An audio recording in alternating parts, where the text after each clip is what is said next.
నిన్న మండలి సాక్షిగా కేసీఆర్ తనయురాలైనటువంటి కవిత తీవ్రమైనటువంటి వ్యాఖ్యలు చేయడం జరిగింది. ఇక దాదాపు 2 దశాబ్దాలకు పైగా అక్కడే ఉన్నటువంటి ప్రస్తుత బీజేపీ నేత ఎక్స్ ఎమ్మెల్యే గూల బాలరాజు మనతో పాటుగా ఉన్నారు. సార్, ప్రధానంగా నిన్న దాదాపుగా 1:15 పాటు మాట్లాడినటువంటి మాటలన్నీ కూడా వినొచ్చు. దానిలో ప్రతి మాట కూడా అటు బావని, అటు సొంత అన్నయ్యని, అలాగే తండ్రిని కూడా విమర్శిస్తూ కవిత మాట్లాడినటువంటి సందర్భం. నిజంగానే అట్లాంటి పరిస్థితి అక్కడ ఉండేదా? వాస్తవంగా కవిత గారి విషయంలో నేను ఎప్పుడు కూడా మాట్లాడాలని భావించలేదు. కానీ మీరు అడగడం జరుగుతుంది కాబట్టి చెప్పక తప్పదు. కవిత గారే కాదు, సమాజంలో ఒక రాజకీయ పార్టీలో పనిచేసినప్పుడు ప్రతి కార్యకర్త కూడా అధినేతకు కూతురు కుమారుడితో సమానంగా ఉండాల్సినటువంటి అవసరం ఉంటుంది. కానీ బీఆర్ఎస్ పార్టీలో పూర్తి స్థాయిలో కేటీఆర్ గారు కానీ, హరీష్ రావు గారు కానీ, వారే కాకుండా ఇంకా కొంతమందిని మాత్రమే పార్టీ ఎప్పటికప్పుడు పరిగణలోకి తీసుకోవడము, వారి బాగోగుల గురించే మాట్లాడడం తప్పిస్తే ఏ రోజు కూడా పార్టీలో ఉన్నటువంటి ఎఫిషియన్సీ కలిగినటువంటి, నిబద్ధత కలిగినటువంటి నాయకులను, కార్యకర్తలను పెద్దగా పట్టించుకున్నటువంటి పరిస్థితులు లేవు. అందుకే ఈరోజు కవిత గారు శాసన మండలి సాక్షిగా అంత పెద్ద మాటలు మాట్లాడడం జరిగింది. ఆమె తమ బాధను వ్యక్తీకరిస్తూనే విమర్శల వర్షం కూడా కురిపించడం జరిగింది. నేను ఈ సందర్భంగా ఒకటే విషయాన్ని ప్రస్తావించదలుచుకున్నా. బీఆర్ఎస్ పార్టీ ఒక ప్రాంతీయ పార్టీ. చాలామంది అంటూ ఉంటే ఆ పార్టీలో ఉన్నప్పుడు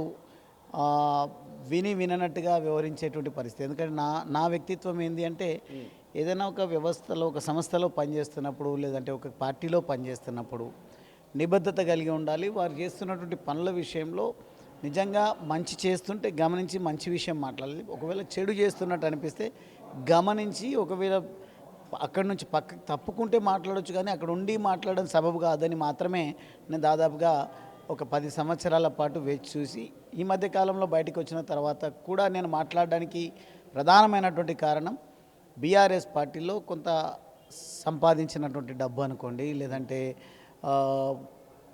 ఒకే ఎత్తుగడను నమ్ముకొని పోతున్నటువంటి విధానాన్ని బట్టి బయటకి పార్టీని వీడి ఏ కారణం చేత ఎవరు వెళ్ళినా అందరినీ ఒకే ఘాటికి కట్టేస్తూ వారిపైన విమర్శల వర్షం కురిపిస్తూ ఉంటారు. అందుకని కొన్ని పరిస్థితుల్లో, తప్పని పరిస్థితుల్లో అప్పుడున్నటువంటి నేను పార్టీని మాట్లాడాల్సి వస్తుంది. లేదంటే నా పని ఏందో, ప్రస్తుతం నరేంద్ర మోడీ గారి ఆశయం, భారత పౌరులు, భారత జాతి ఏం కోరుకుంటుందో దానిపైనే దృష్టి కేంద్రీకరించి ఒక భారతీయుడిగా నా వంతు పాత్ర పోషించి ముందుకు పోవాలని నేను భావించడం జరిగింది. టీఆర్ఎస్ను బీఆర్ఎస్గా మార్చేటప్పుడు కనీసము మాట్లాడుకోలేదు అనేటువంటి మాటలు మాట్లాడింది నిన్న కవిత. అది కూడా మండల సాక్షిగానే మాట్లాడింది. నిజంగానే ఎట్లాంటి చర్చ జరగలేదా మీతో పాటుగా? అప్పుడు మీరు ఎమ్మెల్యేగా ఉన్నారు, ఇప్పుడు కూడా ఉన్నటువంటి పరిస్థితి. అసలు మీ గురించి ఎప్పుడు కూడా సలహాలు సూచనలు తీసుకోలేదు అధినేత, అప్పుడు ఉన్నటువంటి అధినేత? ఒక రకంగా చెప్పాలంటే ప్రాంతీయ పార్టీలకు ఉన్నటువంటి లక్షణమే అది అనేది త్వరగానే అర్థం చేసుకున్నాం. కానీ కొంత ఇంకా తెలంగాణతో మా బంధం ముడిపడి ఉన్నది కాబట్టి తెలంగాణ ఓరియంటేషన్లో ఇంకానైనా పనిచేస్తుందని నమ్మి ముందుకు పోవడం జరిగింది. కానీ తీరా చూస్తే టీఆర్ఎస్ను కాస్త బీఆర్ఎస్గా మార్చేటప్పుడు చర్చించడమే కాకుండా ఎవరి దృష్టిలో కూడా పెట్టడం అనేది కూడా జరగలేదు. కానీ ఆ పార్టీలో ఉన్నప్పుడు తప్పని పరిస్థితుల్లో అక్కడే వాళ్ళు చెప్పిన పనులే చేసుకుంటూ ఉండాల్సినటువంటి అవసరం ఏర్పడ్డది. కానీ సైమల్టేనియస్గా ఏం జరగబోతుంది, భవిష్యత్ ఏంది, దేశ భవిష్యత్ ఏంది, రాష్ట్ర భవిష్యత్ ఏందని బేరీజు వేసుకున్నప్పుడు నేను, కవిత గారు అనుకోండి, ఇంకా నాటువంటి వాళ్ళు కొంతమంది విభేదించడం జరిగింది. కవిత గారు దేనికోసం విభేదించారు అనేది అది అప్రస్తుతం, నాకు సంబంధించినటువంటి విషయం కాదు. నిజంగా నన్ను మాట్లాడమని పరిస్థితులు డిమాండ్ చేస్తే ఏం మాట్లాడాలో వారిపైన కూడా మాట్లాడతాను. కానీ ప్రస్తుతం అయితే వారు విభేదించినప్పుడు ఆమె లేవనెత్తినటువంటి అంశాలు బీఆర్ఎస్గా మార్చేటప్పుడు మాకు చెప్పలేదు. తర్వాత ఏదైనా నిర్ణయం తీసుకునేటప్పుడు ఎవరిని కూడా సంప్రదించేటువంటి నైజం బీఆర్ఎస్ పార్టీలో, ప్రభుత్వంలో ఎప్పుడు కూడా లేదు అనేది వారు చెప్పడం జరిగింది. ఇది వాస్తవం. కాబట్టి ఈరోజు ఒక భారతీయుడిగా నేను బయటకు వచ్చి ఇప్పుడు నేను పనిచేస్తున్నది, నరేంద్ర మోడీ గారు భారతదేశాన్ని అఖండ భారత్గా ఒక రూపాంతరం చెందే విధంగా తన వంతుగా వారు ప్రయత్నం చేస్తూ ఉన్నారు. కాబట్టి మనమంతా బాధ్యత కలిగినటువంటి భారత పౌరులుగా మనం పనిచేయాలని ముందుకు పోతా ఉన్నాం.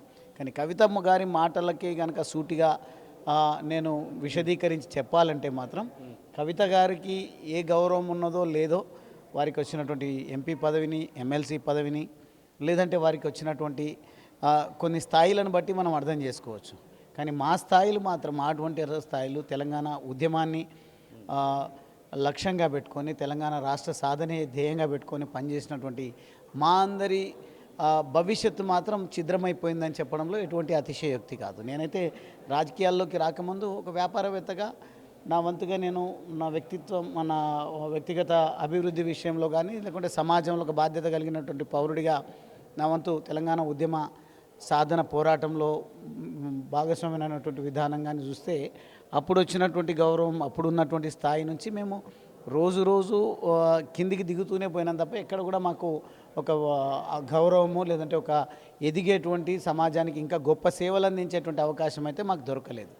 పాలమూరుకు సంబంధించినటువంటి ప్రాజెక్టు విషయాలు కూడా మాట్లాడుకోవాల్సిన సందర్భం. ఎందుకంటే ఇప్పుడు ఇటు ప్రతిపక్షంలో ఉన్నటువంటి బీఆర్ఎస్ పార్టీ, ఇటు అధికార పక్షంలో ఉన్నటువంటి కాంగ్రెస్ పార్టీ రెండు కూడా ఒకరిపైన ఒకరు దుమ్మెత్తి పోసుకొని పీపీటీలు కూడా ప్రాజెక్ట్ చేస్తూ ఉన్నారు. మీరు పాలమూరుకు సంబంధించినటువంటి బిడ్డగా అసలు తప్పెవరిదంటే ఏం చెప్తారు? దొందే అంట నేను. రెండు పార్టీల వైఖరి ఏమాత్రం తీసిపోలేదు. ఇద్దరు కూడా రెండు సేమే ఉన్నారు కాబట్టి ఈరోజు నిజంగా దేశాన్ని యూనిట్గా చూడాల్సినటువంటి అవసరం ఉంటుంది. అందుకని భారత ప్రభుత్వం ఈరోజు ప్రత్యేకమైనటువంటి దృష్టి సారించి తెలంగాణ పైన కూడా ప్రత్యేకమైనటువంటి శ్రద్ధ వహించేటువంటి ఆలోచన చేస్తూ ఉంది. కారణం ఏంటంటే అప్పుడు లేదా అంటే అప్పుడు కూడా అవకాశాలు ఉన్నాయి. ఇంతకుముందు మీరు పవర్ పాయింట్ ప్రజెంటేషన్ శ్రీరామ్ గారు ఇచ్చినటువంటి సందర్భంలో విని ఉంటారు. కానీ వారు చెప్పినటువంటి సందర్భంలో మనకు విశదీకరిస్తున్నటువంటి సందర్భంలో చాలా సందర్భాల్లో కేంద్రము తన వంతుగా బాధ్యతగా అదనంగా 50 టీఎంసీలను ఛత్తీస్గఢ్ నుంచి నీటిని తరలిస్తూ ఇతర కొన్ని రాష్ట్రాలకు తీసుకువెళ్ళే తరుణంలో ఎన్రూట్ రాష్ట్రాలు కాబట్టి ఈ రాష్ట్రాలకు 50 టీఎంసీలు లాభం చేకూరే విధంగా 90% కేంద్ర ప్రభుత్వ నిధులతోనే నీటిని ఇచ్చేటువంటి అవకాశం ఉన్న పేరు కేంద్ర ప్రభుత్వానికి ఎక్కడ వస్తుందో ఎక్కడ మళ్ళీ ఇక్కడ కూడా బీజేపీ పార్టీ గొప్ప శక్తిగా ఏర్పడితే మా రాజకీయ జీవితం అంధాకారం అవుతుందనే ఆలోచనతోన కేంద్ర ప్రభుత్వం తీసుకున్నటువంటి చొరవను వారు తీసుకున్నటువంటి బాధ్యతను పక్కన పెట్టి ఈరోజు ఈ రాష్ట్రానికి కానీ తెలుగు ఆంధ్రప్రదేశ్ రాష్ట్రానికి కానీ అన్యాయం చేసినట్టుగా వెదిరే శ్రీరామ్ గారి పవర్ పాయింట్ ప్రజెంటేషన్లో మనకందరికీ కూడా అర్థమైంది. రాష్ట్ర ప్రజలకు కూడా మీ మీడియా ద్వారా అర్థం చేసుకునేటువంటి అవకాశం కూడా దక్కిందని నేను భావిస్తూ ఉన్నా. తప్పకుండా అందుకే ఈరోజు ఈ దేశంలో ప్రాంతీయ పార్టీ అవసరం ఉంది అని మాత్రం నేను భావించడం లేదు. దేశాన్నే అఖండ భారత్గా నిర్మించాలన్నప్పుడు, విశ్వగురుగా భారతదేశం అవతరించాలన్నప్పుడు ఈ రాష్ట్రం వాళ్ళు ఆ స్వప్రయోజనాలకు రాష్ట్ర ప్రయోజనాలు అయితేనేమో పర్వాలేదు, కానీ తమ రాష్ట్రాల్లో మేమే అధికారంలో ఉండాలి, మా రాజకీయ ఉనికి కొనసాగాలనే ఆలోచన ఉన్నప్పుడు రాష్ట్రం తద్వారా దేశం కూడా భ్రష్టు పట్టేటువంటి ప్రమాదం ఉంటుంది. కాబట్టి భవిష్యత్తులో ఈ ప్రాంతీయ పార్టీలు తమ వ్యక్తిగత ఎజెండాలను తీసుకొని ముందుకు పోయేటువంటి నాయకత్వము ఎట్టి పరిస్థితుల్లో ఈ రాష్ట్రానికి ఈ దేశానికి శిరోధార్యం కాదు అని నేను భావిస్తా ఉన్నా. రాబోయే రోజుల్లో కూడా భారతీయ జనతా పార్టీ తెలంగాణ రాష్ట్రంలో విజయకేతనం ఎగరవేస్తుంది.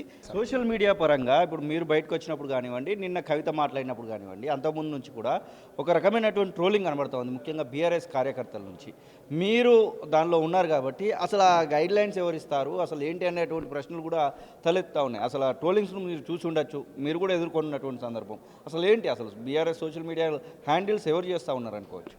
వారు అక్రమంగా సంపాదించినటువంటి డబ్బుతోన కొన్ని యూనివర్సిటీలను ఏర్పాటు చేసాం, సోషల్ మీడియా యూనివర్సిటీలను ఏర్పాటు చేసి ఆ యూనివర్సిటీల ద్వారా ఎవరైతే ప్రజాస్వామ్యంలో తమ వాక్చాతుర్యం మాట్లాడే హక్కును వినియోగించుకొని మాట్లాడేటువంటి ప్రయత్నం చేస్తారో వారి గొంతు నొక్కేటువంటి ప్రయత్నం వాళ్ళు చేస్తారు. కాబట్టి ఏది ఏమైనా మాకున్నటువంటి హక్కులను మేము వినియోగించుకుంటాం. ఖచ్చితంగా బీఆర్ఎస్ పార్టీ అధికారంలో ఉన్నటువంటి దుర్మార్గాలను కానీ లేదంటే అదే పంతాను కొనసాగిస్తూ ఈరోజు రాష్ట్ర ముఖ్యమంత్రి రేవంత్ రెడ్డి అవలంబిస్తున్నటువంటి విధానాన్ని కానీ మీ ద్వారా ఇతర వేదికల ద్వారా ఎండగడుతూనే పోతాం. వాళ్ళు చేసేటువంటి సోషల్ మీడియా దాడులకు వెరిసేది లేదు, భయపడేది లేదు, ఎట్టి పరిస్థితిలో వాళ్ళని వదిలిపెట్టేది ముచ్చట కూడా లేదు. చివరికి ఎలా ఉంటుంది అనుకుంటున్నారు బీఆర్ఎస్ పరిస్థితి? ఇప్పుడు మీలాంటి వాళ్ళు ఒకరికొకరుగా బయటకు వస్తూ ఉన్నారు. అటు అధికార పార్టీలోకి దాదాపు 10 మంది ఎమ్మెల్యేలు ఇప్పటికే జాయిన్ అయినటువంటి పరిస్థితి, అధికారికంగా ప్రకటించకపోయినప్పటికీ కూడా. మీరు కొంతమంది ఎక్స్ ఎమ్మెల్యేలు అలీలు సైదిరెడ్డి లాంటి వాళ్ళు కూడా బయటకు వస్తున్నటువంటి సందర్భాన్ని చూస్తూ ఉన్నాం. ఏంటి చివరికి ఏం జరగబోతుంది అనుకుంటాం? ఏది ఏమైనా ఈరోజు భారతదేశ పౌరులకు సమాజానికి భారతదేశం సంఘటితంగా ఉండాలనే ఒక అభిప్రాయం అయితే ఏర్పడ్డది. కాబట్టి దేశాన్ని యూనిట్గా చూస్తూ నడిపించేటువంటి ఒక బాధ్యత కలిగినటువంటి జాతీయ పార్టీయే అవసరం ఉంటుంది తప్ప ఈ ప్రాంతీయ పార్టీలతోన ఒరిగేది ఏం లేదనేది మాత్రం తేటా తెల్లమైంది. కాబట్టి టీఆర్ఎస్ పార్టీ బీఆర్ఎస్ పార్టీ కాలగర్భంలో కలిసిపోక తప్పదు తప్ప ఆ పార్టీ వల్ల సమాజానికి ప్రయోజనం అనేది ఎట్టి పరిస్థితుల్లో చేకూరదు. ఇది గువ్వల బాలరాజు చెప్తున్న మాటలు. మొత్తం మీద కవిత మాట్లాడినటువంటి మాటలు 100% కరెక్ట్ అని చెప్తున్నాయి. ఇక బీఆర్ఎస్ పార్టీ ఎప్పటికీ కూడా ఇక లేవదు అనేటువంటి మాటను అయితే వారు భీష్మి చెప్తున్న పరిస్థితి. కెమెరా పర్సన్ అజార్తో శ్రీనివాస్, తొలి వెలుగు, హైదరాబాద్. అసలైన తొలి వెలుగు. ఫాలో వాట్సాప్ @తొలి వెలుగు అఫీషియల్.